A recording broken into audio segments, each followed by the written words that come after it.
Tutol ang ilang taga Mindanao na nakabase na sa Metro Manila sa isinusulong na paghiwalay ng Mindanao sa Pilipinas. Nangangamba silang makakaapekto ito sa kanilang hanap buhay at pamumuhay. Nagpapatrol, Katrina Domingo. Tubong Cagayan de Oro si Mirasol Canoy, pero halos 4 na dekada na siyang naninirahan sa Metro Manila. 2 beses kada taon siyang umuwi doon kasama ang buong pamilya. Hindi siya pabor sa isinusulong ni dating Pangulong Rodrigo Duterte na tumiwalag ang Mindanao sa Pilipinas.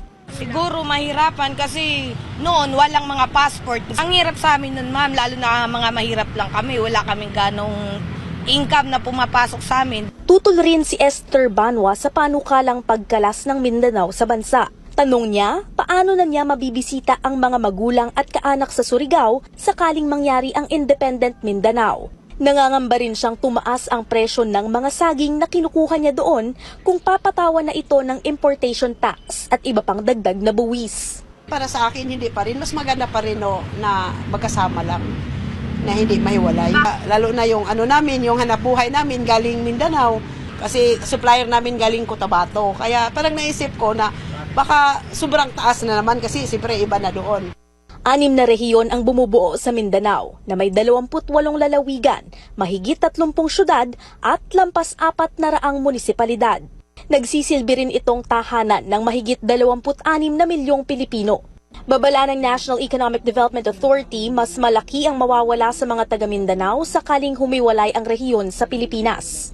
More than the economic cost, it's actually the social cost. Yung mga taga Mindanao din, parang talking about cost of doing business, madadagdagan yung ating cost of doing business. Paliwanag ng NEDA, bagamat 16% ng gross domestic product ng Pilipinas ang nagmumula sa Mindanao, habang ang ambag naman nito sa sektor ng agrikultura ay mahigit 30%, kinakailangan pa rin ng kapuluan ng pinansyal at teknikal na tulong mula sa national government. Lalo pat 7 sa 10 pinakamahihirap na probinsya sa Pilipinas ang nasa Mindanao. Sa tala ng Department of Finance noong 2023, 76 sa halos 200 malalaking proyekto ng Pilipinas ay nakalaan para sa Mindanao. Kabilang dito ang mga infrastrukturang magpapalago sa transportasyon at turismo sa Mindanao. They've also been reaching out to us, naghihingi ng assistance para sa development planning naman. So, yung andun yung willingness nila to learn, that acceptance na kailangan pa nilang matuto. Una nang inanunsyo ni dating Pangulong Rodrigo Duterte ang balak nila ng kanyang mga kaalyado para ihiwalay ang Mindanao sa Pilipinas.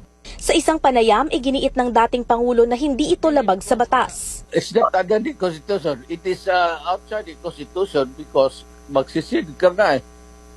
It is based on the right of the free will of determination of the people. Iginiit ni Pangulong Ferdinand Marcos Jr. na mabibigo ang planong magsarili bilang isang bansa ang Mindanao. Nauna na ring nagsalita ang ilang lokal na opisyal, kabilang ang liderato ng Bangsamoro Autonomous Government na mga dating nagsusulong ng Independent Mindanao na tutol sila sa kasalukuyang planong pagtitiwalag sa bansa.